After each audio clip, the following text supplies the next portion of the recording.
And speaking about planning, what are some of those key planning and execution tools that you actually highlight in your book that can help our listeners live the life they actually envision? Absolutely. So we started with mindset. That was good. Mindset is first phase. Second phase is planning techniques. You need to actually, write down what you want your life plan to be.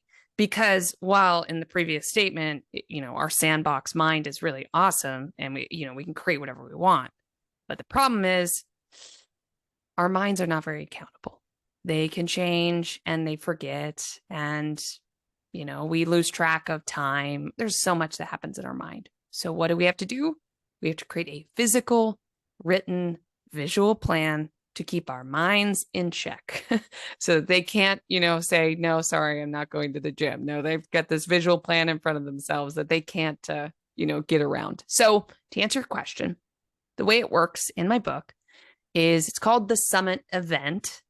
And in your summit event, you follow these key techniques. The first piece, and I'll talk about it high level. I don't, I know we're all listening here, so you're not, wanting to hear step-by-step approach to how to do this. I've got worksheets. I have a companion book. It's all, they're laid out in the book. But you start by looking at your current state.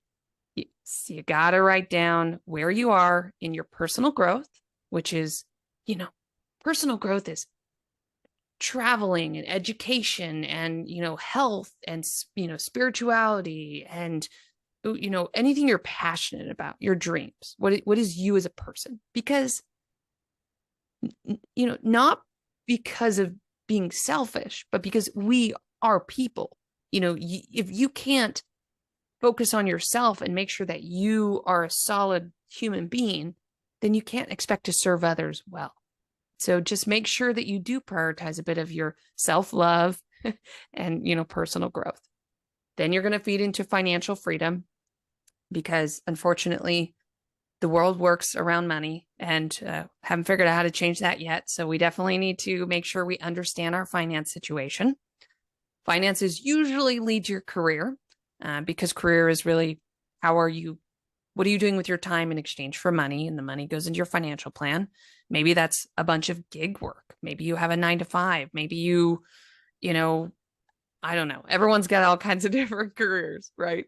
And then you close with deep thoughts in community engagement, community impact. That's your family, your friends, and externally. That's, if you're in a volunteer organization or at church or at work, these are the people in your life who are kind of the external bubble from family and friends, but you interact with them and they matter. And it's important for you to set goals around how you build your entire community and the legacy that comes from that. So those are the 4 pillars that I talk about in my book and the 4 pillars to planning execution. You have to sit down and say, what is my current state? And there's a form, but it doesn't matter how you do it. I like to get a notebook out and just write it down. You don't have to follow these, intricate steps. The point is look at your current state, even if it's hard. And the reason we talked about mindset and mental tools first is because, there was a point in my life where I had, a lot of debt I was trying to get through. I was, learning about life. I was, young. I didn't know how to build finances. And that's hard. It's hard to look at sometimes. And so we just kind of shove it away. Or negative mindset sets in, or, thoughts, overwhelming anxiety comes in. So you have to make sure you take the mental tools and say, no, it's okay. It's okay to look at your current state, love your current state, because you're about to make a plan to make it into your ideal state.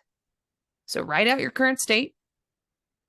Then you're going to do a mind map. So I talk a lot about mind maps in my book, where I just find it as an easy way to say, here's a central question, set a timer for 5 minutes, open your mind, let go of, inhibitions, and just every answer is a good answer. What are you thinking? So the first one you're going to do for both of all 4 of those pillars, community, personal growth, career, finances, what's the ideal state look like for you?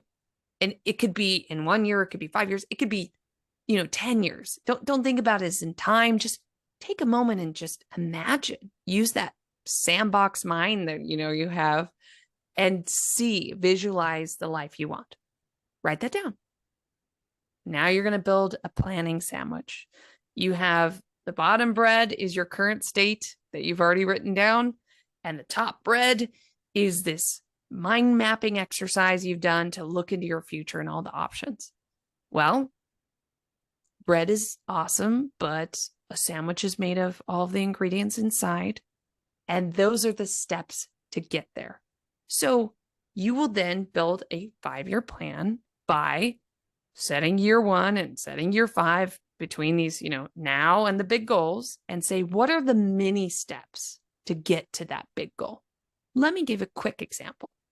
Let's say you are trying to become, a power lifter and get into competitions. Well, to get there, what are the steps? It's highly going to depend on your current state. You've written that down. Okay. You want to be whatever weight or whatever, category you want to get to. And, I want to be able to lift my body weight times 2. Honestly, powerlifting is fascinating and people are amazing. I've seen some of the skills and it's quite inspiring, but it takes years of work to get there. And they don't just, walk out day 1 and be like, all right, I want to meet my goal right now. We got to do this. No, you've set many steps. I'm sure the first step was sign up for a gym if you haven't done that yet. It's little things. It's the little things you got to write out. Goal for year 1, goal for year 2, goal for year 3. You're going to do that for each one of your pillars. Look at your personal growth. What are your, ideal states? Build out the mini steps, lay them out. And now you start to see this high level plan come together. Just because you looked at your current state